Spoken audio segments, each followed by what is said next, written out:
پھر اس کو کہا ایک نور آپی، نازنین اور پائل کے لیے بھی لے لو، ساتھ دو دو سوٹ بھی دلوائے تو وہ اور چہک اٹھی۔ کچھ سامان اس نے اپنی مرضی سے لیا، وہ اٹھا کر ہم گھر آ گئے۔ گھر پہنچ کر سویرا خوشی سے میرے ساتھ لگ گئی، اتنی زور سے مجھے اپنے ساتھ لگا لیا، بلند میرے اندر دب گئے۔ ایسے لگ رہا تھا جیسے کوئی نرم چیز میرے ساتھ لگی ہو، مگر میرے ہوش خطا ہو چکے تھے تو میں نے بھی اس کو اپنے ساتھ لگا لیا۔ سویرا کا منہ میری گردن پر تھا، میں اس کی گرم سانسیں اپنی گردن پر محسوس کر رہا تھا۔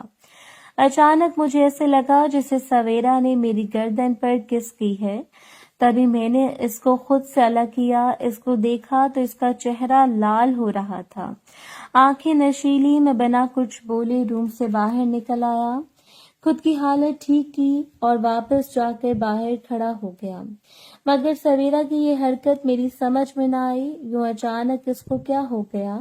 انہی سوچوں میں گم کھڑا تھا کہ سویرا کی آواز میرے کانوں میں پڑی، بھائی چائے لے لو۔ میں جب اس سے چائے لے رہا تھا تب وہ مجھے دیکھے جا رہی تھی۔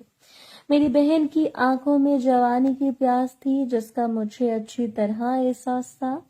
رات کو نور کچھ بے چین تھی، میرے پاس نہیں آ رہی تھی۔ بعد میں پتہ چلا کہ آج سے اس کے خاص دن سٹارٹ ہو گئے ہیں، اس درد کی وجہ سے وہ بے چین ہو رہی ہے۔ 5 دن اور مل گئے تھے آپ ہی کی طرف سے۔ آپ ہی کی بات سن کر میں نے بھی سونے کی تیاری پکڑ لی اور اپنا بستر سیدھا کر کے لیٹا اور سو گیا۔ صبح میری آنکھ جلدی کھلی تو اٹھ کر میں کھیتوں کی طرف چلا گیا۔ وہاں جا کر خوب ورزش کی، اتنی محنت کی کہ اس سردی میں بھی مجھے کافی پسینہ آ گیا۔ اس لڑائی کے بعد آج پہلا دن تھا جب میں نے اتنی کسرت کی۔ پھر وہاں سے بھاگتا ہوا اپنے گھر گیا جہاں مستری لوگ آ چکے تھے۔ گھر پہنچا تو وہاں پہلے سے گرم کر کے رکھا ہوا تھا۔ نہا دھو کر باہر آیا اور اپنے کمرے کی طرف چل پڑا۔ کمرے میں جیسے پہنچا تو سویرا ناشتہ لے کر آ گئی۔ اس کو دیکھ کر رات والی بات میرے دماغ میں آ گئی، کیسے وہ دیکھ رہی تھی، مگر ابھی تک کوئی سوال نہیں کیا تھا جو کہ میرے لیے اچھا ہی تھا، مگر یہ غلط سوچ تھی۔ ناشتہ دینے کی کچھ دیر بعد ہی وہ واپس آ گئی اور میرے چہرے پر نظریں جمائے پوچھنے لگی، سویرا افی یہ کیا ہو رہا تھا رات کو؟ میں انجان بنتے ہوئے بولا، کب کیا ہو رہا تھا؟ سویرا مجھے سب پتا ہے، یہ سب کب سے چل رہا ہے، میں سب کچھ دیکھ رہی ہوں۔ اب مجھے ڈر لگنے لگ گیا ہے کہ اس کو آپ ہی والی بات بھی نہ پتہ چل گئی ہو، کیونکہ یہ اسی روم میں ہوتی ہے اور ہم وہ سب کر رہے ہوتے ہیں۔ تو میں بولا، کوئی وہم نہیں ہوا؟ تو میں بولا، ایسا کچھ نہیں ہے، یہ سب تمہارا وہم ہے۔ سویرا کوئی وہم نہیں ہوا، مجھے سب جانتی ہوں، اور وہ پائل بھی پوری چنڈال ہے، سب جانتی ہوں، میں کوئی بچی نہیں، سمجھے؟ میں ہاں تو تم کہنا کیا چاہتی ہو؟ سویرا وہی جو تم اچھے سے سمجھ رہے ہو۔ اتنا کہہ کر سویرا چپ ہو گئی، میری تو ساری ہوا نکل گئی۔ آپ ہی کا نام سن کر اب تو ناشتہ کرنا میرے لیے عذاب ہو گیا تھا۔ سویرا سچ سچ بتاؤ، کب سے چل رہا ہے یہ سب، اور وہ تمہارے ساتھ کتنا آگے بڑھ گئی ہے؟ بتاؤ۔ میں کسی کو کچھ نہیں بتاؤں گی۔ اب میں اس کو کیسے بتاتا کہ میں پورا دروازہ پینٹ کر چکا ہوں؟ اس کے ساتھ مجھے خاموش دیکھ کر سویرا بولی، ٹھیک ہے تم نہیں بتا رہے تو میں خود پائل سے بات کر لوں گی۔ میں ڈرتے ہوئے بولا، یار ایسی کوئی بات نہیں ہے، تم بے وجہ بات کو لمبا کر رہی ہو۔ سویرا دیکھ لالا، میرا منہ مت کھلواؤ، میں نے خود تم دونوں کو واش روم میں دیکھا تھا۔ آخر تنگ آ کر میں بولا، اچھا تم کیا چاہتی ہو؟ جو چاہتی ہو صاف صاف بتا دو۔ سویرا کچھ دیر خاموش رہنے کے بعد بولی، اس بارے میں بعد میں بات ہوگی۔ یہ بول کر سویرا چلی گئی اور جاتے جاتے مجھے بڑی ٹینشن دے کر چلی گئی۔ میں نے ناشتہ ختم کیا، اٹھ کر باہر نکل آیا تو مستری نے کہا، پانی کی فٹنگ اوپن کروانی ہے یا کلوز، اور لائٹ کی بھی تو فٹنگ کراؤ گے، آج ہی دونوں کو لے آؤ تاکہ وہ لوگ بھی اپنا کام کر لیں۔ میں ٹھیک ہے، میں آج ہی جا کر لے آتا ہوں۔ میں نے سوچا پہلے حویلی چلا جاتا ہوں، وہاں سے ہو کر شہر چلا جاؤں گا۔ جب حویلی پہنچا تو 11 بج رہے تھے۔ میں سیدھا جہانگیر خان کے روم میں ہی چلا گیا۔ میں سیدھا جہانگیر خان کے روم کی طرف ہی جا رہا تھا کہ ضروا نے مجھے آواز لگائی، اور خود ہر بار کی طرح اندر چلی گئی تو میں بھی اس کے پیچھے اندر چلا گیا۔ ضرور کل کہاں تھے؟ میں اپنا الگ روم بنوا رہا ہوں، اسی میں لگا ہوا تھا۔ خیر کوئی خاص کام تھا؟ ضرور نہیں، کام تو خاص نہیں تھا، بس تم نظر نہیں آئے تو پوچھ لیا۔ بتاؤ دوائی کہاں تک پہنچی؟ میں ابھی تو ہے، کھا بھی رہا ہوں۔ ضرور جسے ختم ہو دوسری لے جانا۔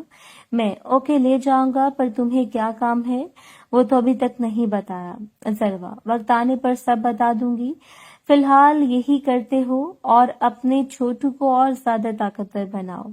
میں جی وہی کر رہا ہوں۔ پھر وہ میرے پاس آئی، اپنا ایک ہاتھ میری گردن میں ڈالا، مجھے کھینچ کر قریب کیا اور فرنٹ والا کام کرنے لگی، اور پاگلوں کی طرح میرے فرنٹ والا کام کرنے لگ گئی۔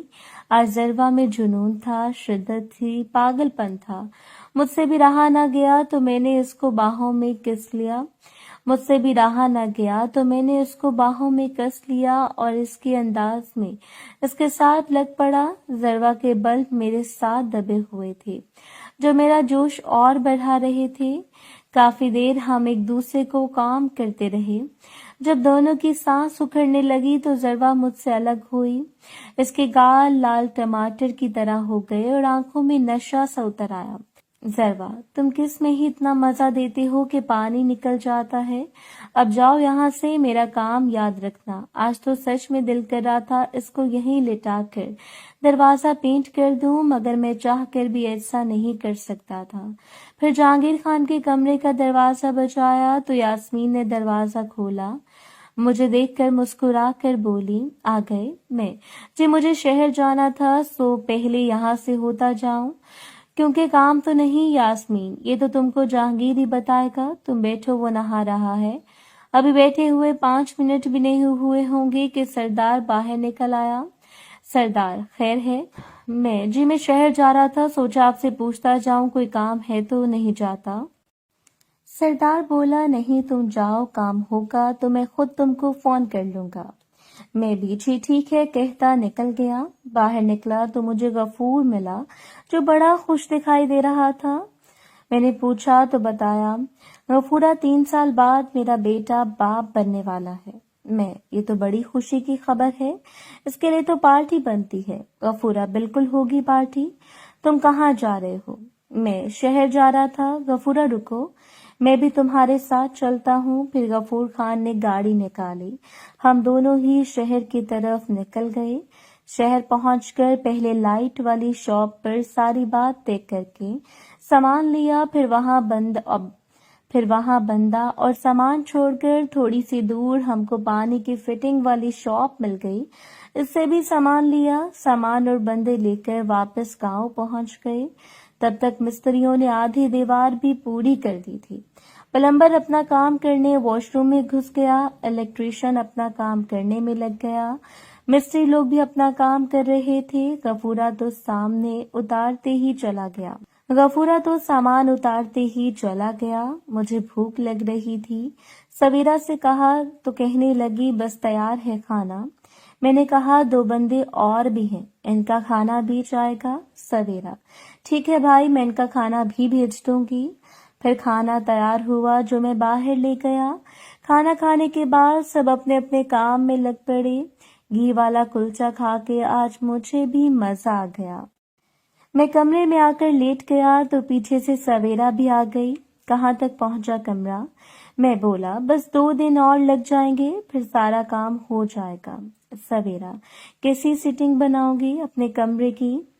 سویرا کیسی سیٹنگ بناؤ گے اپنے کمرے کی؟ میں ابھی تو سوچا نہیں، ارادہ تو حویلی والے روم کا تھا، پر دیکھو سویرا مطلب بیڈ رکھو گے، چارپائی نہیں؟ میں ہاں بس ارادہ یہی ہے۔ جہانگیر خان تو بولا جتنے بھی پیسے چاہیے بتانا۔ سویرا اور تم کو کیا چاہیے مانگ لینا اس سے۔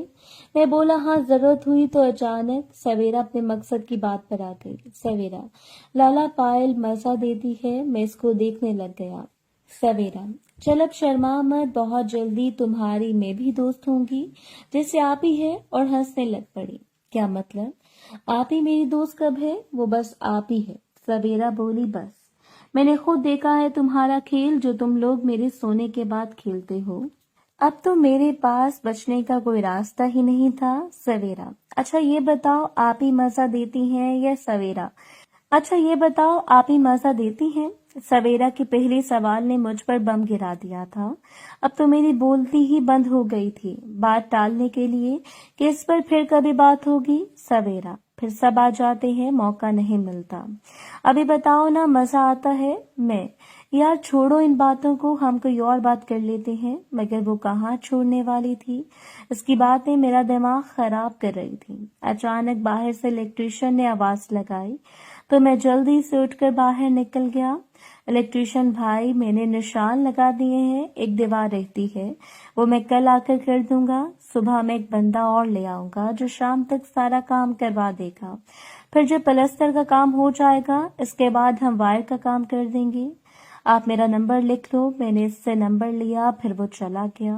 میں بھی باہر بیٹھ گیا۔ پلمبر اپنا کام کر رہا تھا۔ اندر کی سائڈ بھی دروازہ چھوڑا گیا اور باقی کی دیوار تیار کر دی۔ جو ایک دیوار رہتی تھی وہ بھی بس کمپلیٹ ہونے والی تھی۔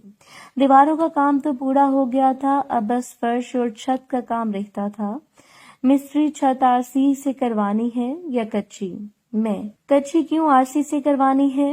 گاؤں میں جب بارش ہوتی ہے تو اچھی خاصی چھتیں ٹپکتی ہیں۔